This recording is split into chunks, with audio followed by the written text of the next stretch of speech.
A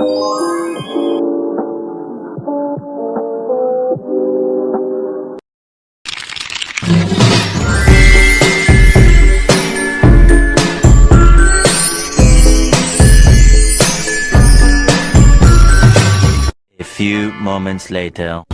Halo semuanya, perkenalkan nama saya Nikade Kristina Lipayanti dengan NIM 2417041316. Saya merupakan mahasiswi semester 1 dari Fakultas Ekonomi Program Studi S1 Manajemen. Jadi tujuan saya membuat video ini yaitu untuk memenuhi syarat tugas akhir dari mata kuliah pengantar ekonomi.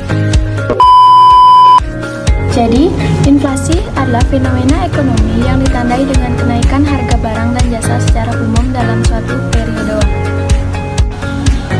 Adapun jenis-jenis inflasi yaitu yang pertama cost inflation, kenaikan harga barang hanya pada satu kelompok barang tertentu.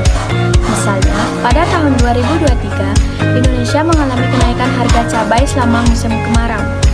Hal ini disebabkan oleh cuaca buruk yang menyebabkan panen cabai terganggu. Kenaikan harga barang hanya pada satu kelompok barang tertentu, sehingga belum dapat dikatakan sebagai inflasi yang luas karena tidak berpengaruh besar terhadap harga barang lainnya secara keseluruhan. Yang selanjutnya yaitu penyebab inflasi. Yang pertama, peningkatan pengeluaran konsumen. Jika konsumen lebih banyak berbelanja, permintaan terhadap barang dan jasa meningkat dan harga cenderung naik. Yang kedua yaitu peningkatan investasi. Investasi yang meningkat dapat mendorong permintaan terhadap faktor produksi seperti tenaga kerja dan bahan baku, sehingga meningkatkan biaya produksi. Dan yang ketiga yaitu peningkatan pengeluaran pemerintah. Pemerintah dapat meningkatkan pengeluarannya untuk program-program tertentu yang dapat meningkatkan permintaan agregat dan mendorong inflasi. Keseimbangan arus uang dan arus barang. Dalam sistem ekonomi, keseimbangan arus uang dan arus barang merupakan dua komponen yang saling terkait dan mempengaruhi satu sama lain. Arus barang mengacu pada pergerakan barang dan jasa dari produsen ke konsumen, sedangkan arus uang mengacu pada pergerakan uang dari konsumen ke produsen sebagai pembayaran atas barang dan jasa tersebut. Keseimbangan antara kedua arus ini sangat penting untuk menjadi stabilitas ekonomi. Keseimbangan arus barang dan arus uang terjadi ketika jumlah barang dan jasa yang ditawarkan oleh produsen seimbang dengan jumlah permintaan dari konsumen, serta jumlah uang yang beredar di masyarakat cukup untuk menunjang transaksi ekonomi. Yang selanjutnya yaitu isu terkini. Kenaikan harga bawang merah dan bawang putih merupakan isu yang sering terjadi di Indonesia, terutama menjelang hari raya keagamaan.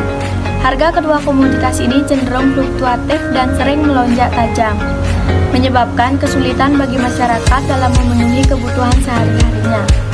Penyebab utama kenaikan harga ini meliputi faktor musim, di mana produksi bawang dipengaruhi oleh musim tanam dan panen, serta permintaan yang tinggi menjelang hari raya. Selain itu, ketergantungan Indonesia pada impor untuk memenuhi kebutuhan bawang juga menjadikan harga rentan terhadap fluktuasi di pasar internasional. Kenaikan biaya produksi seperti harga pupuk dan tenaga kerja juga berkontribusi pada masalah ini. Dampak dari kenaikan harga bawang merah dan bawang putih sangat signifikan bagi daya beli masyarakat. Banyak orang terpaksa mengurangi konsumsi bawang yang berpengaruh pada cita rasa dan kualitas makanan mereka. Selain itu, kenaikan harga ini berkontribusi pada inflasi yang menggerus daya beli masyarakat secara keseluruhan.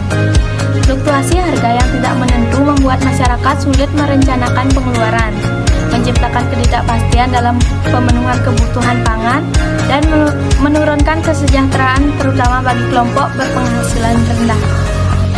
Solusi untuk menstabilkan inflasi yang disebabkan oleh kenaikan harga bawang merah dan bawang putih diperlukan kebijakan yang terintegrasi. Yang pertama yaitu kebijakan moneter seperti suku bunga, operasi pasar terbuka. Yang selanjutnya yaitu kebijakan fiskal, yaitu pengendalian belanja, peningkatan pendapatan dan subsidi. Dan kebijakan non-fiskal yaitu peningkatan produksi, efisiensi distribusi, dan pengaturan impor. Koordinasi antar lembaga dan kesadaran publik juga penting untuk menjaga daya beli dan kesejahteraan ekonomi. Baik, sekian pemaparan materi dari saya. Semoga bermanfaat, dan selanjutnya saya ingin mengajak teman-teman semua untuk berdiskusi dan mencari materi lebih lanjut mengenai inflasi. Sekian dari saya, terima kasih.